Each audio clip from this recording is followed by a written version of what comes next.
اعوذ باللہ من الشیطان الرجیم بسم اللہ الرحمن الرحیم سورۃ حشر آیا 16 اذ قال للانسان اکفر کمثل شیطان، جیسے شیطان کی مثال ہے، منافقوں کی مثال شیطان کی طرح ہے۔ جیسے منافق اہل کتاب کو دھوکے میں رکھتے ہیں، یہودی نے ان کے کہنے پر مسلمانوں سے بدعہدی کی، اسی طرح شیطان بھی انسانوں کو دھوکہ دیتا ہے۔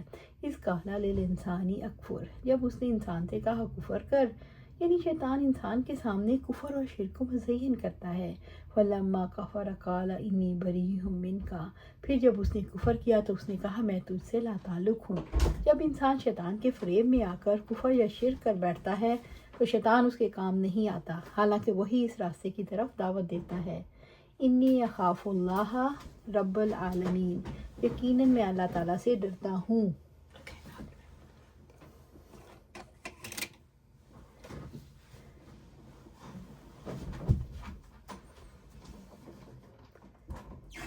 شیطان ڈر کا اظہار کر کے انسان کے کفر اور گمراہی سے خود کو بری ذمہ کر لیتا ہے۔ سورۃ حشر آیا 17 فَقَانَ عَاقِبَتَہُمَا أَنَّهُمَا فِي النَّارِ خَالِدِينَ فِيهَا، چنانچہ ان دونوں کا انجام یہ ہے یقیناً وہ دونوں ہمیشہ آگ میں رہنے والے ہیں، یعنی کفر اور شرک کرنے والے، اس پر آمادہ کرنے والے دونوں کا یہی معاملہ ہے، دونوں ہی جہنم میں جائیں گے۔ وَذَلِكَ جَزَاءُ الظَّالِمِينَ، اور ظالموں کی یہی سزا ہے، یعنی جن لوگوں نے کفر، ظلم اور شرک میں اشتراک کیا ان کی یہی جزا ہے۔ شیطان کا اپنے دوستوں کے ساتھ یہی معاملہ رہا ہے، وہ فریب دیتا ہے، لوگ جال میں پھنستے ہیں اور ہلاکت کے اسباب انہیں گھیر لیتے ہیں۔ سورۃ حشر آیا 18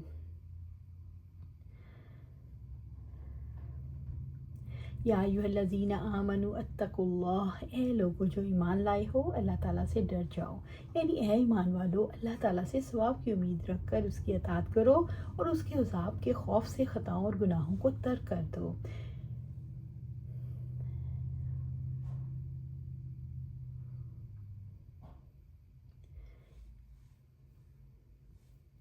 وَلْتَنظُرْ نَفْسٌ مَّا قَدَّمَتْ لِغَدٍ، اور ہر شخص کو دیکھنا چاہیے کہ اس نے کل کے لیے آگے کیا بھیجا۔ اللہ تعالیٰ نے فانی دنیا کی سوچ سے انسان کی توجہ باقی جہان یعنی آخرت کی طرف مبذول کروائی ہے۔ اس ہمیشہ کی زندگی کے لیے آج فکر کر لو۔ نبی صلی اللہ علیہ وسلم نے فرمایا عقل مند وہ ہے جو اپنے نفس کو رام کر لے اور موت کے بعد کی زندگی کے لیے عمل کرے، اور عاجز اور بیوقوف وہ ہے جو اپنے نفس کو خواہشات پر لگا دے اور رحمت الہی کی آرزو رکھے۔ اللہ سبحانہ تعالیٰ ہمیں اس سے بچائے۔ واتقوا اللہ، اور اللہ تعالیٰ سے ڈرو، جو عمل کرو اللہ تعالیٰ سے ثواب کی امید رکھ کر کرو، اور جو عمل کرو یقین رکھو کہ اللہ تعالیٰ تمہارا اعمال دیکھ رہا ہے، اور جو عمل کرو اللہ تعالیٰ سے ڈر کر کرو۔ ان اللہ خبیر بما تعملون، اللہ تعالیٰ یقیناً اس سے پوری طرح باخبر ہے۔ جو شخص تقویٰ کی حفاظت کرتا ہے وہ ان کے ساتھ ہے جن پر اللہ تعالیٰ نے انعام کیا، یعنی نبیوں، صدیقوں، شہداء اور صالحین کے ساتھ، نعمت بھری جنت اور تکبر سے پاک زندگی کا مستحق ہو۔ اللہ تعالیٰ سے ڈرنے کا مطلب یہ ہے اس نے جن کاموں سے کرنے کا حکم دیا ہے اسے بجا لائے، اور جن سے روکا ہے اس سے رک جائے۔ کل کے لیے آگے کیا بھیجا، اس سے اللہ تعالیٰ نے شعور دلایا کل کی بات ہے، زیادہ دور نہیں، کل کی فکر کر لو، اعمال ہی کام آئیں گے۔ اللہ تعالیٰ نے قیامت کی تیاری کے لیے اعمال کا ذخیرہ بھیجنے کا حکم دے کر اپنے خبیر ہونے کا شعور دلایا۔ قیامت آگے آئے گی تو وہ ہر ایک کو اس کے عمل کی جزا دے گا، یعنی نیک کو اس کی نیکی کی اور برے انسان کو اس کے برائی کا بدلہ ملے گا۔ سورۃ حشر آیا 19 وَلَا تَكُونُوا كَالَّذِينَ نَسُوا اللَّهَ فَأَنسَاهُمْ أَنفُسَهُمْ، اور تم ان جیسے نہ بن جاؤ جو اللہ تعالیٰ کو بھول گئے اور اللہ تعالیٰ نے انہیں ان کی جانیں بھلا دیں۔ نسوا اللہ سے اول مراد ہے اللہ کے حکم کو چھوڑ دینا، تو اللہ تعالیٰ نے ان کے نفس بھلا دیتا ہے کہ اس کے لیے بھلے کام کریں۔ دوسرے اللہ تعالیٰ کے حق کو بھول جانا، تو اللہ تعالیٰ نے ان کے نفس کا حق بھلا دیا۔ تیسرا اللہ تعالیٰ کا شکر ادا کرنا چھوڑ کر، اس کی تعظیم کرنا چھوڑ کر اسے بھول جانا، تو اللہ تعالیٰ سختیوں میں انہیں ان کی جانیں بھلا دیتا ہے۔ اولئک ھم الفاسقون، یہی لوگ نافرمان ہیں۔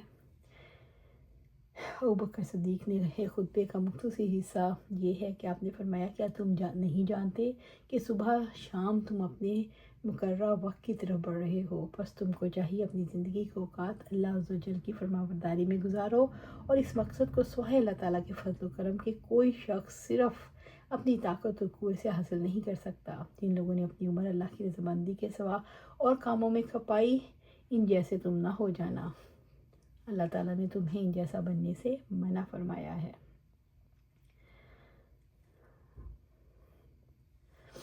انہم کانوا یسارعون فی الخیرات ویدعوننا رغبا ورہبا وکانوا لنا خاشعین، یعنی وہ نیک کاموں میں سبقت کرتے تھے اور بڑے لالچ اور سخت خوف کے ساتھ ہم سے دعائیں کیا کرتے تھے اور ہمارے سامنے جھکتے تھے۔ سنو، وہ بات بھلائی سے خالی ہے جس سے اللہ کی رضامندی مقصود نہ ہو، وہ مال خیر و برکت والا نہیں جو اللہ کی راہ میں خرچ نہ کیا جاتا ہو، اور وہ شخص نیک بختی سے دور ہے جس کی جہالت بربادی پر غالب ہو۔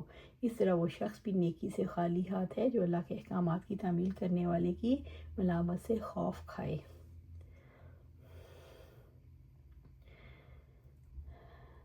خدا خود فراموشی تک کیسے پہنچتا ہے؟ جو شخص اپنے رب کو بھلا دیتا ہے، اس کی عقل اس کی سیدھے راستے کی طرف رہنمائی نہیں کرتی۔ خدا فراموشی کے کان حق سننے سے بہرے ہو جاتے ہیں، آنکھیں اسے حق کا راستہ نہیں دکھاتی۔ کان، آنکھیں، دل جب صحیح رہنمائی نہیں کرتے تو انسان ایسے کام کرتا ہے جن میں اس کی اپنی ہی تباہی ہے۔ اللہ تعالیٰ خدا فراموشی کے عمل کی جزا کے طور پر انسان کو خود فراموش بناتے ہیں، پھر وہ ایسے عمل نہیں کرتے جس سے خود کو اللہ تعالیٰ کے عذاب سے بچا سکیں۔ سورۃ حشر آیہ 20۔ لا یستوی اصحاب النار و اصحاب الجنہ، دوزخ والے اور جنت والے برابر نہیں ہو سکتے، یعنی اللہ تعالیٰ کا اہل جنت اور اہل جہنم کے لیے ایک فیصلہ نہیں۔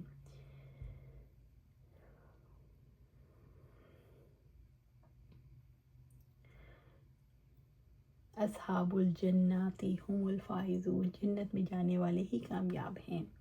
اہل جنت اپنی سوچ، اپنی عمل اور انجام کے اعتبار سے برابر نہیں ہوتے۔ جنت والے امتحان کی تیاری کرتے ہیں، حقیقت کو سمجھ کر انجام سے بے خبر زندگی نہیں گزارتے، اس طرح کامیاب رہتے ہیں۔ دوزخ والے حقیقت کو نہیں سمجھتے، انجام سے غافل رہتے ہیں، نافرمانی کر کے برے کام کرتے ہیں اور اسی طرح وہ خسارے میں رہتے ہیں۔ اللہ سبحانہ تعالیٰ سے دعا ہے ہمیں قرآن و سنت پر عمل کرنے کی توفیق دے، اس پر جما دے اور جنت الفردوس کے اعلیٰ مقام پر اپنے پاس گھر عطا فرمائے۔ آمین یا رب العالمین۔